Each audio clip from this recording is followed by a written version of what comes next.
بسم الله الرحمن الرحيم، والصلاة والسلام على أشرف خلق الله أجمعين، سيدنا محمد وعلى آله وصحبه وسلم. عليك أفضل الصلاة والسلام يا حبيبي يا رسول الله.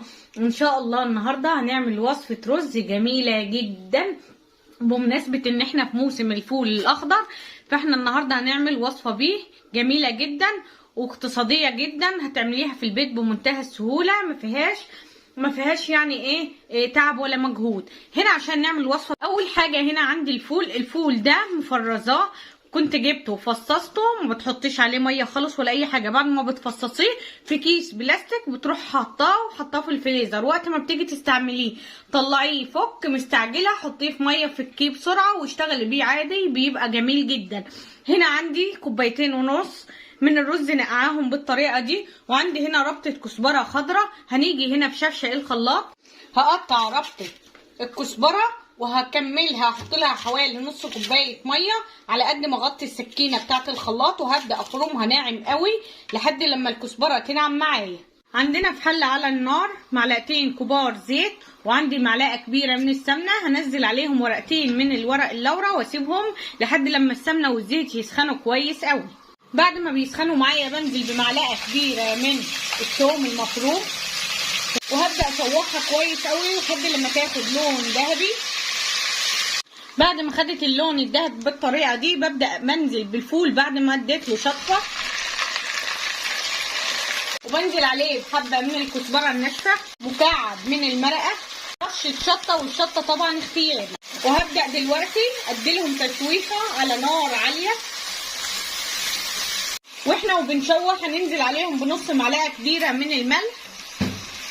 طبعا انا اديتهم تشويحه حلوه قوي، وبدا معايا الفول الاخضر يفتح منه لسه جديد وملحقش، يعني هو كان بقاله يوم بس في الفريزر. دلوقتي هنبدا ننزل عليه بحبه قرفه نص معلقه. وليه القرفه في الاخر؟ عشان ما تتحرقش معايا في التشويحه من الاول، فبنزلها في الاخر. ممكن تخليها معلقه صغيره مليانه من القرفه لو انت بتحب القرفه. واول ما خدت تشويحه على طول بنبدا ننزل بالكزبره. شايفين نعمه قد ايه؟ بنزل بيها وبسيبها بقى، بغطي عليها النار واسيبها تغلي لمده 5 دقايق، وبعد كده ببدا ازود الميه وانزل الرز زي ما انتم شايفين. خلاص بصوا اللي باقي فيها الزيت والسمنه. دلوقتي طبعا ببدا انزل عليها بمعيار الميه، بسم الله الرحمن الرحيم. ودلوقتي هنزل عليها بنص معلقه ملح كمان، احنا حطينا نص معلقه ملح في الاول ومكعب مرقه، وادي نص معلقه، وكده الرز طعمه مظبوط جدا. دلوقتي هسيب الميه بتاعته تغلي، وبعد كده نبدا ننزل الرز. بعد ما الميه غلت خلاص بنبدا ننزل الرز، والملح طبعا ظبطيه على حسب الكميه اللي انت هتحطيها. طبعا دلوقتي تحريكه كده، وهسيبه على نار عاليه الاول يغلي.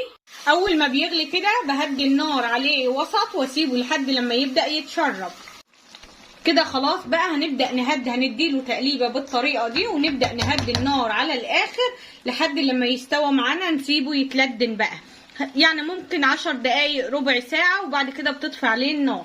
تعالوا شوفوا الرز بتاعنا بعد ما استوى. شايفين الجمال؟ شايفين والله العظيم ريحته شهي النفس على الاكل. شايفين اللون عامل ازاي؟ والرز مفلفل وطعمه جميل جدا، بس مش فلفله زياده على اللزوم، لا.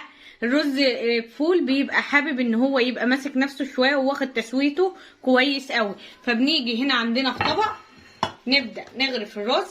بصوا الجمال، شايفين الرز عامل ازاي؟ بصوا جميل جدا. كده وصفتنا للنهارده خلصت، جميله جدا، عيارها مظبوط. الرز كنت نقعاه وحطيت له 2.5 كوباية بالظبط ميه بمعيار الرز.